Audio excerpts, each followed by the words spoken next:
Hey everybody, welcome to the Wild, Creative and Confident, a video interview series where you can learn from the most inspiring industry leaders on how you can use your passion and creativity to design the life and business of your dreams.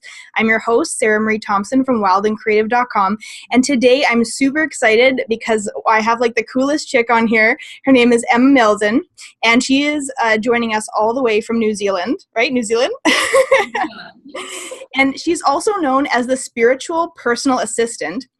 She's an international columnist. She's a #1 best-selling author, and she's a publicist.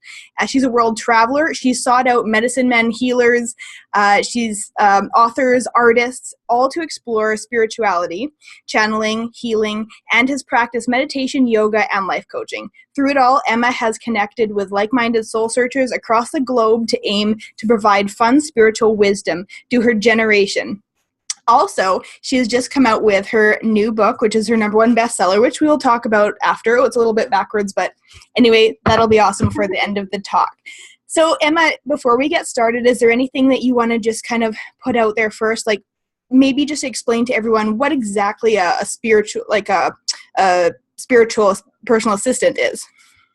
Yeah, definitely. So I am a writer by trade and a spiritual enthusiast, I guess you could say. And I sort of, along the way, obviously, as you mentioned, traveled a lot, found myself sort of reporting for spiritual duty, I guess, for spiritual service. I found people coming to me and asking me where they should get crystals or where they should try yoga or what places I found most enlightening and experiences and books and all of the like. And so I self-appointed myself, not the CEO, not a conscious boss, but a spiritual PA, a personal assistant for the soul, because I feel like my creative juices, however inspired they may be, is actually just as simple as to help people find the right spiritual path. So did you find that you were, in a sense, like a spiritual assistant even before you were a spiritual assistant? Yeah, I've always been at the bottom of the spiritual chain, I think. And I love being here, being able to be the first person on someone's spiritual journey to lead them to start is the best place to be. Everyone remembers the first person that pointed you there. So I'm honored to be a PA. It's a good job. So what would you do with a client? Like you would basically simply, I'm assuming, in a sense, like life coach them, but in a more spiritual way, right? That's your goal, is probably to have them feel more connected, creative, inspired, passionate, all of that kind of thing, right? Yeah, I am very different to a guru, so I don't necessarily train a particular belief or theory or type of lifestyle or religion. My words, especially, so my books, are very much a smorgasbord of spiritual and lifestyle, holistic new age tips. So I very much speak on no bias and no agenda. I give people a menu of things that they can take from so that they can choose what resonates. So just like a assistant would, I give you all your options and I just do what works for you. So very much not a guru, very much there to organize your spiritual life. Yeah. A leader, like a leader in a sense, your spiritual leader. So have you always been a really creative and inspired person? And, if not, like when did that start for you? I have always been. I remember overhearing my mother talk to my auntie when I was a little girl, and I remember her saying, if she was any more artistic, she'd be weird.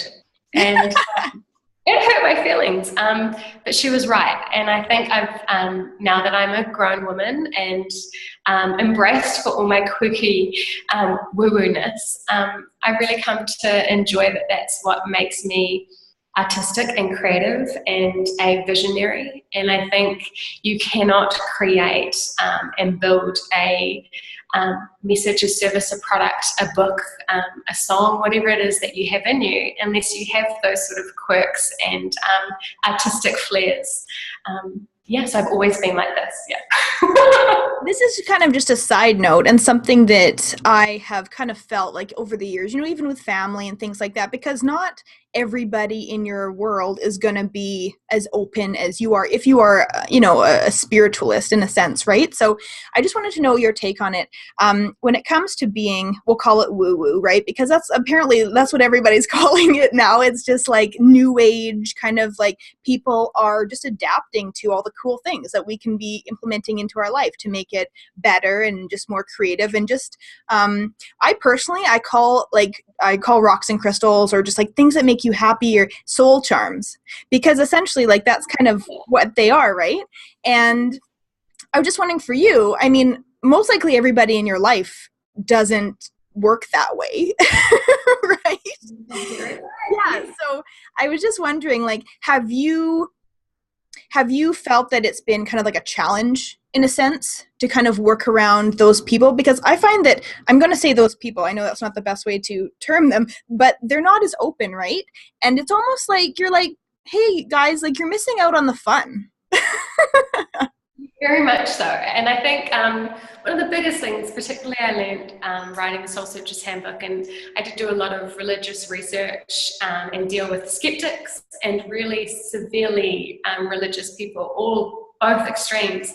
I worked out that me being judgmental to someone not being spiritual was as bad as me being judgmental to someone that was too fiercely stuck to a certain belief, and that it's, if anything, set the tone to all my work to not be biased and not have an agenda and not play favorites, because who are we to say what people should believe in? I love crystals, I'm like you, but if someone else thinks that they're just shiny rocks, so be it, like it's not our place. And I feel like everybody. yeah, and I think particularly the millennials, the next generation, they aren't looking for necessarily gurus. They have the freedom to Google and research as much as they like, which means they've built this sort of I'm spiritual, not religious lifestyle, because they pick and they take what they like from all religions and all lifestyles. And I love that. I love that they have the freedom to choose and pick. And they're also quite respectful of other people's beliefs and faiths and values. And I think that should be actually the theme to life. If we just accepted that we're all different, we don't listen to the same music or food, then life would be easier. And that's really something that you've really, amplified in your book, is just picking what you like, right? Like in your book, you're like, you don't have to follow all this stuff. It's just got all the information you need to live a happier, funner, more fulfilled life in a sense, right? Definitely. Yeah. And I think that should be all it's about. I think too often I put down a book after reading the first page because it just has that snippet of preachiness. And I don't know about you, but I have some serious sass and I hate being told what to do. So if you tell me what to believe in or tell me what to eat or how to behave, I'm pretty much just going to turn my back on it and snub, no way. What's your zodiac sign? I'm an Aries. Oh, are you? Okay, fire sign. Yeah. What are you? I'm a Scorpio. So I'm like the most stubborn. So tell me, did you always know, like deep down, like even when you were younger, or even when you were starting your journey, did you always know deep down that you would kind of get to this place? Like that this would be your reality? No, I'm constantly pinching myself and constantly trying to zoom out and realize where I'm at and what I'm doing. Every day I say thank you. Every day I make a point of writing a thank you letter, of sending flowers, of showing that I'm constantly grateful for where I am, for being able to write a book and get it published, and now to see it reach people. And that is the biggest reward I ever could have experienced. I call it a soul orgasm because it is the most overwhelming feeling when you can create something and then see it change lives. It is like you want to laugh and cry at the same time. It sneaks up on you. It's so overwhelming. And it's an experience that I want everyone to get to have, because that is just an unexplainable, I even get quivery when I talk about it, because the feeling is something that everyone deserves to experience.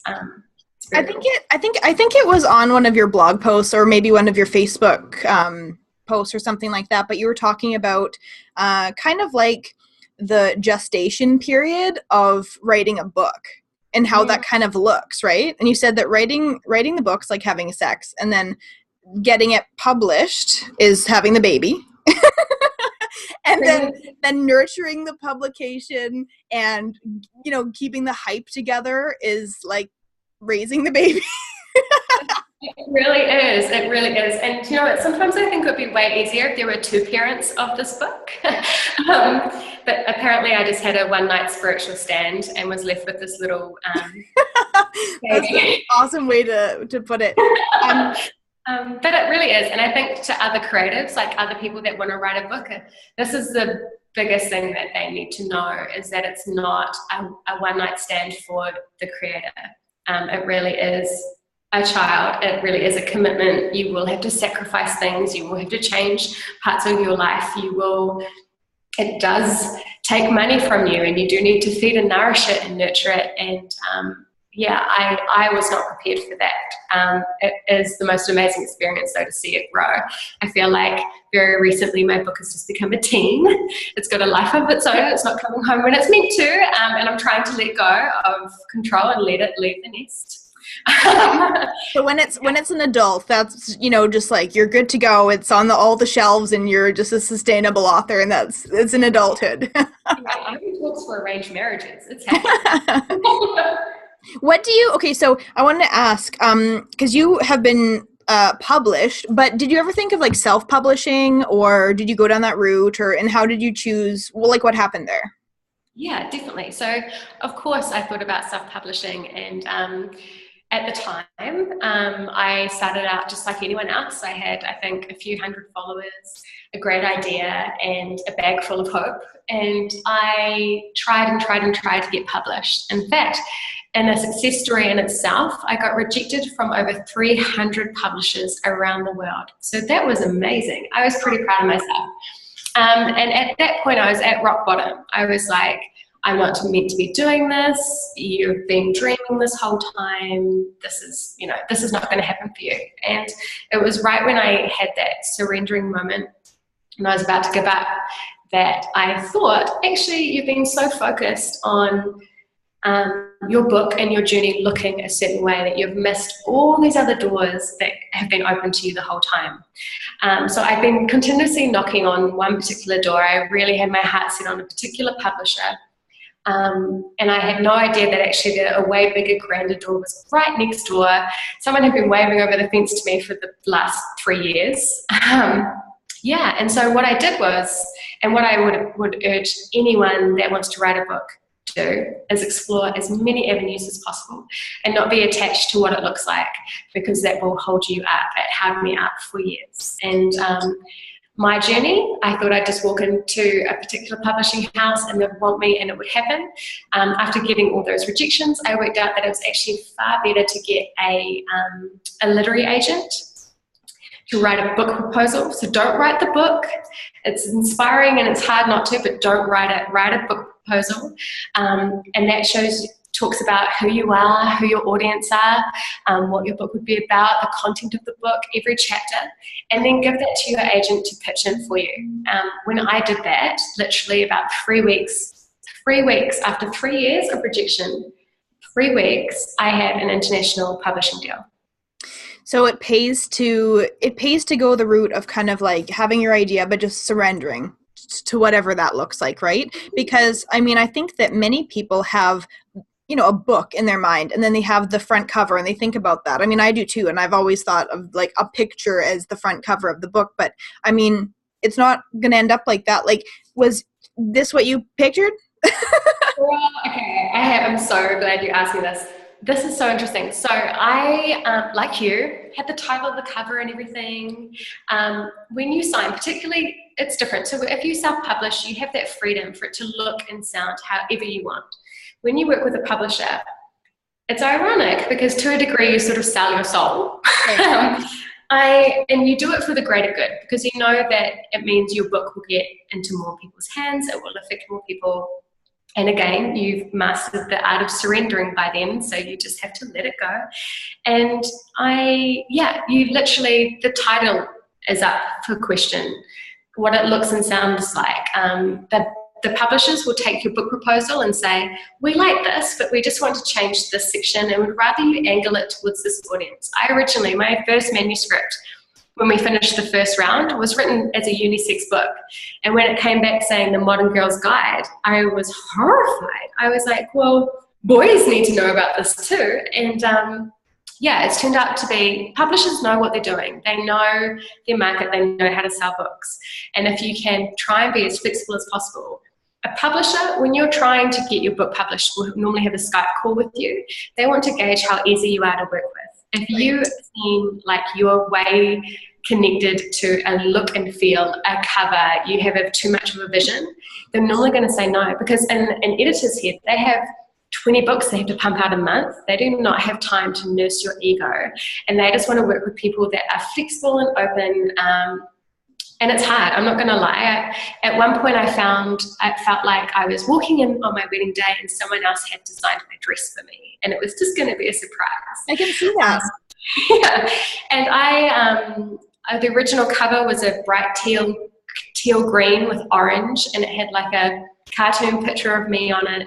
And I cried. I got really upset about it. And I did what any self-respecting spiritual hippie would do, and I meditated on it. And I tried to think of this cover, and this cover was pink and purple and had triangles, and it was, it looked a very particular way. And I remember, that voice, and I don't know, whatever you want to call that voice, was a moment of reassurance said, don't over-order triangles. Like, girl, be careful. You have ordered your triangles. Don't over-order. And I remember getting my book and opening it up and laughing because I love my book. It's beautiful, but it's definitely like someone has just found a triangle stamp in their 2-year-old self and just gone crazy with the triangles. And so, I feel like while it is up to someone else, if you believe in it and trust in it, it always works out exactly how it's meant to. I couldn't have asked for a more beautiful book. Was it what I pictured when I first started out? No. I originally wanted to make a series of books that was Handbook of an Earth Angel, Handbook of a Light Worker, Handbook of a Yogini. And when the publisher came back to me, they were like, no, there hasn't been a book that is all of these things in one, and this is what you're going to write. And at the time I thought, I don't know if I can do that, but you can, and you do, and it always works out. So what was you said there was another cover that came out, or they wanted you to do another cover and it was just not what you were thinking. What did you do then? Did you suggest, like, this is not really my vibe? Did you kind of suggest something else to them then? I am lucky. I worked with an amazing editor, and you become quite intimate with your editor because you talk to them every other day, you Skype every week, and they become kind of like a surrogate mother through the editorial process for you. So she really became my voice, and she was really good at listening to me. She knew a lot of authors aren't really that attached to marketing and branding, and she knew that was something that was going to be of value once the book launched. So it was a mutual need to keep both parties happy. I was consciously cautious of always trying to be easy to work with. Mm-hmm. Because as an author, you don't want to get a bad reputation, and you want them to want to work with you again. Your second book isn't locked and loaded. So I was very good. I'm in Aries. I'm an assertive person. I have no problem at voicing my opinion. My issue was trying to voice it in a complimentary way. So I would say I love those, but my first choice would be this, and I feel really passionate about this, and this is why. But at the end of the day, I know it's up to you guys. I just wanted to share my voice. So it was like I knew I had a voice, but I didn't have a say. So how much just so people know that, wanting to get a book together, how much information should you really get together in your book? Because say some people have it all written, right? So how much do you really need to get together first before you kind of go to your literary agent and go from there? I would get a proposal together first, sit on the manuscript, keep it there, but your agent and the publishers will want to see a proposal. And the proposal would be broken down in terms of the chapters, your target audience, competing books that are similar and why yours are different, what markets you think your book would do well in, what sort of custom stores or bookstores you think would fit in well. And it basically helps the publisher, the acquisitions editor, the person that's going to acquire the book, plug into where this could sit on their plan. They've got a certain amount of books that they need to publish over a certain type of theme. They will either see an opportunity to tailor it to fit one of their books that they have to push out the door for that year, or see an opportunity to just run with what you've got. So the proposal, I've worked with a few different publishers. One in particular, I worked with Hay House, who actually first gave me my first book proposal. And the CEO of Hay House, Reed Tracy, is a very, very kind man to be able to offer writers a chance to use, I think it was Carolyn Miss, her proposal as a template, and use that to go over it. In fact, you know what? If anyone's watching this and they would like to get a proposal, a book proposal template, let's give them one. Okay. I'll give it to them. Is that going to be a free gift? Yeah, let's do a free gift. That sounds awesome. So, score bonus. I think that's amazing. I think a lot of people will definitely be able to benefit from that. I want to ask you, though, a couple more questions. Let's see. How do you feel that you have really taken passion for life in your business, so we'll call it a soul business because that's really what it is, to a level that's different from other people? Or just kind of like the norm? Like, what makes you really unique in that sense? I think where I position myself and the way I approach everybody that connects with me, I give everybody time, and I am really not anti-hierarchy. I appreciate gurus and what they do, but I think it's time for the everyday people to rise. And I really feel like we all have things that we can share, and we all have a guru inside us. So I think where I position myself differently is that I stand amongst everybody else. I make it real for people to realize that they can have a best-selling book, just like I have, because I'm no different to them. I'm a terrible speller. I had to work just as hard. I've experienced all of the rejection too. And yeah, I'm all about helping to lift other people up. I think, if anything, one of the most important things I've learned is to respect, high five, and compliment other people's work that you admire. It's not about being threatened. It's not a competition. There is enough to go around. There is enough to go around. And I think the more that you can work together and support each other and help each other, trust that people connect with you for a reason, be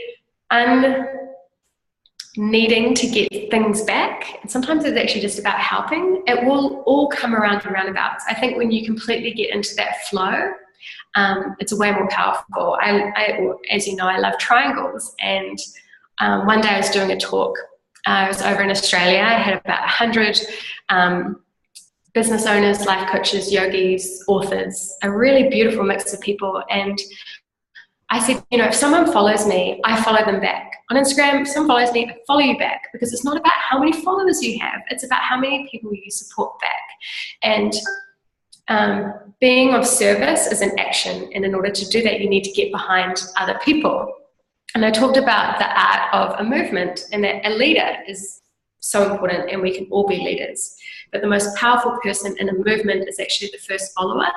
They are the one that's brave enough to say, I love what you're doing, keep it up, I'm going to get behind you. And hopefully when it's your turn, you're going to have a first follower too. It's that first domino. And so I love that, being a peer, not being a hierarchy, that we can be the first domino. I'm pushing over as many other people's movements as possible to help them get started, to help it go. And I feel like that is where I'm different, and I love doing it. It's the most rewarding thing, and I think if more people could do it and get over themselves, it's such a good point, because so many people, especially like on the online world, it definitely feels like there's still people are kind of like fighting for the positions or fighting for the spots or the spotlight, right? Because there's so much coming at everybody. So I know you were talking about ease and flow in your life, and I want to ask you what your biggest accomplishment is when it comes to, personal power and understanding yourself to the point where you've really achieved the ease and flow in your life. Perfect example, and very much easy flow from what we were just talking about, is I had a very human moment where I saw a book cover, and this is right when my book was teal and orange, and this cover had a pink triangle on it, and it looked beautiful, and I saw it and I felt outraged. I was threatened, I was jealous, I was moody for the next few days. I was just an irrational female about it, as we are. And I sat on it and I thought about why I was reacting that way. And it was because I wanted it. I thought it was beautiful. Are you talking about light is the new black? I am totally talking about light is the new black. Yeah. And do you know what I did? I emailed Rebecca Campbell and I said, hey, look, your book has just come out and mine's a few months away. I just want to say I totally love your cover. I love what you're doing. High five. People don't high five each other enough. If there's anything I can do to help, let's work together. And I don't know what happened for her on her end. I don't know if she had any of that too. But she came back and she was like, I'm going to send you a copy of my book. You send me a copy of yours. Let's sort this out. Let's do this. And it's been amazing. And that has been one of the most amazing experiences of flow. When I realized that the people that were doing in my previous life, before I was more conscious and experienced in this whole thing, I would have taken as competitors, the people that I was up against, but actually the people I should be working with. It has become so much easier and so much flow. There's another author called Shannon Kaiser I totally love, and she's written a book called Adventures for Soul.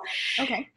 Her and I work together in every chance we get, because I get that once people finish my book, they'll want to read another one, and I recommend hers. I recommend Light is the New Black. Likewise, if you go onto Amazon, you can see us all standing together as one big light council.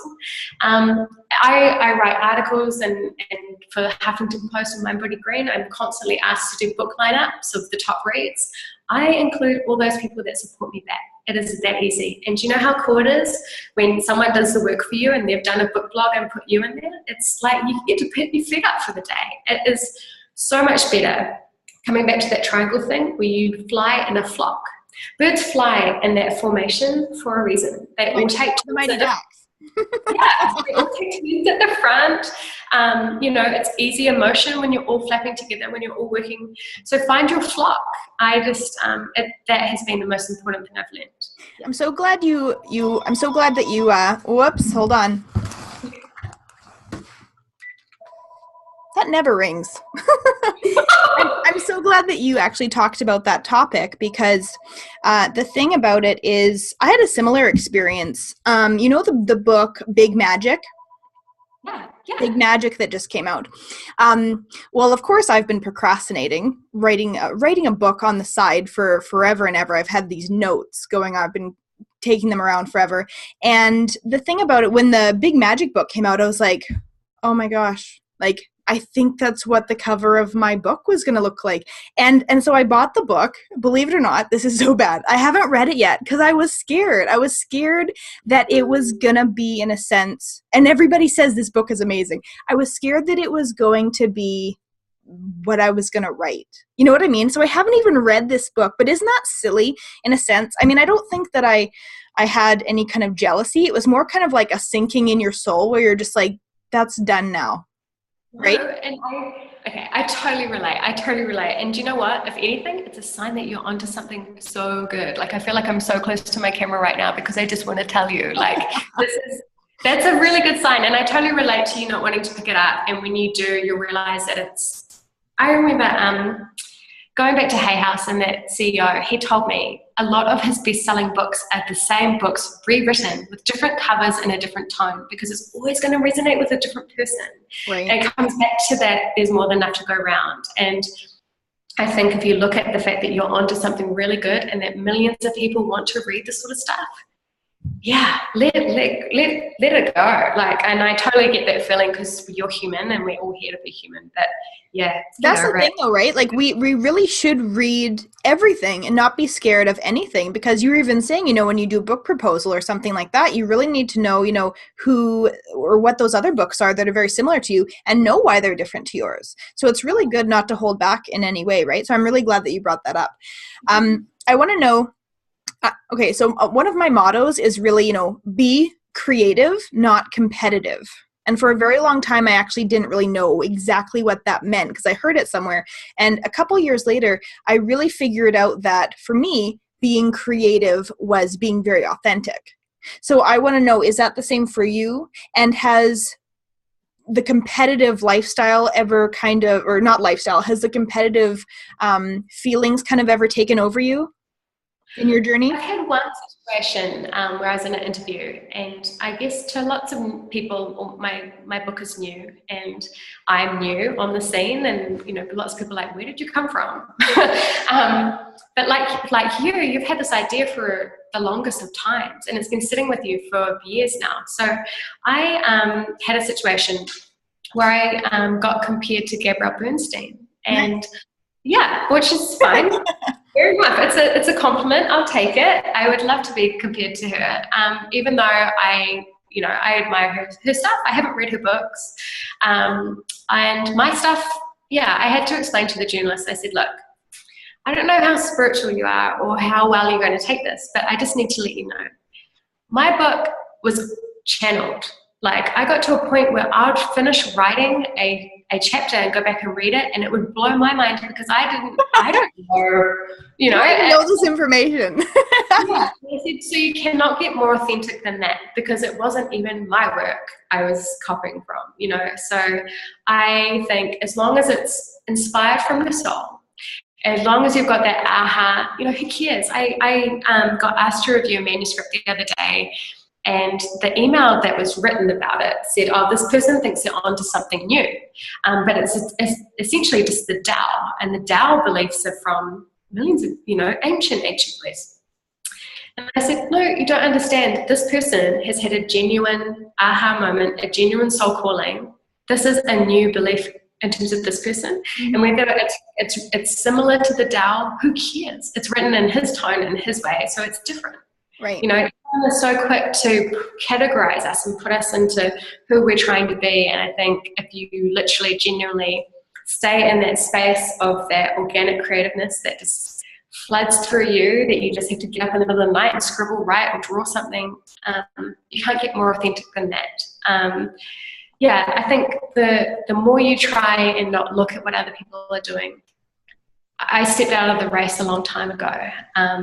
It's way easier to be a cheerleader and to work out your own routine than to try and join in. And definitely, I'm not an athletic person. I don't really want to be in the race anyway. I'm not going to lie. So, I think authenticness is something that you shouldn't even need to think about.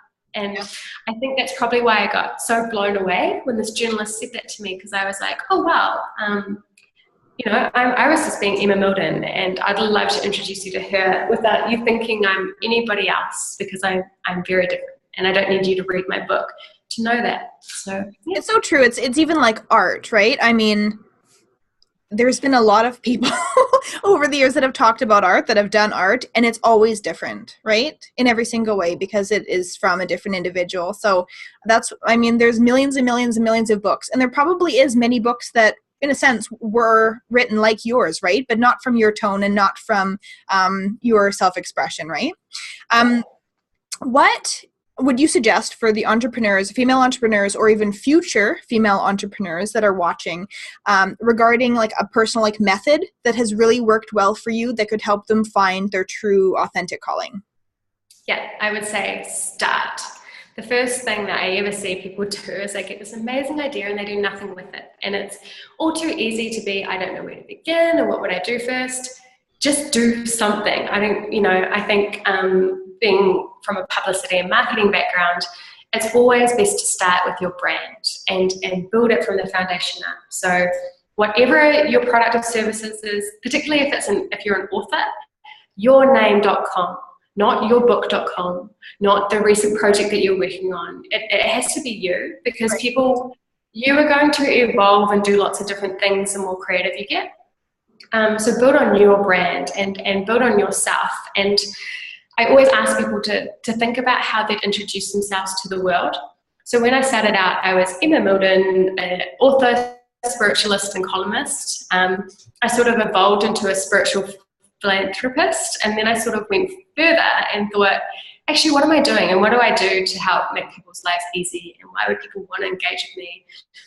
And the spiritual personal assistant just sort of came through, and it's been the catapult in terms of my brand and who I am and what I stand for. You know, the Soul Searcher's Handbook came out of that. My next book is very much going to be centered around that. And yeah, I think brand. When I think about you and, you know, the term personal assistant, I literally, I feel like you're like behind people, like holding like little rocks, like, here, no, this one is what you need. I'm holding their like chia smoothies and their green juices, and I'm like, all right, I'm ready for your lunch break. So your book, The Soul Searcher's Handbook, I picked it up a couple weeks ago, and literally I was so bad. Like, I didn't even read the back. I just started reading the book, but I read it, and it's so funny. It says, I was stretched out and overworked, a working class bohemian looking for a quick, easy spiritual fix that could solve all of my soul's aches. So I did what any self-respecting modern girl would do. I Googled how to be spiritual. I love that. It's like, how to be court. Awesome. So that's where it all began. That's where it all began. I think particularly our generation is that we want everything now. We know that we can have access to anything we like at the drop of a hat. So for me, I kind of thought spirituality should be no different. I should just be able to plug into something and that would fulfill me in some way. But yeah, I think that's definitely where the book came from too, because I realized that once I Googled spirituality, spiritual living, holistic new age, everything that I pumped in there looking for the answers is that they weren't there. So I think that our chat today is going to help so many people, because you've been so open and you've been very transparent in just, you know, how to do something that is very daunting for people. Because, you know, even if you are thinking about a book being published, or you're thinking about whatever, you're creating a course, what have you, and you're not really exactly sure the steps, in a sense, it really just becomes a bit of procrastination, right? And you kind of just put it to the back burner because you're like, well, I'll learn that later. So, you know, you've told everybody to start, and you're going to give a free gift. You're going to give a proposal setup, which is going to be amazing. And so people can find you at emmamildon.com, right? And then you've also got your Facebook page, facebook.com/Emma Mildon, right? And is there anywhere else where they should come in and check you out? Or you've got an app too, don't you? I do. I have an app, which is Emma Mildon on Android and iStore, and you can also, I would say, you know, if you're just curious, have a look through my book.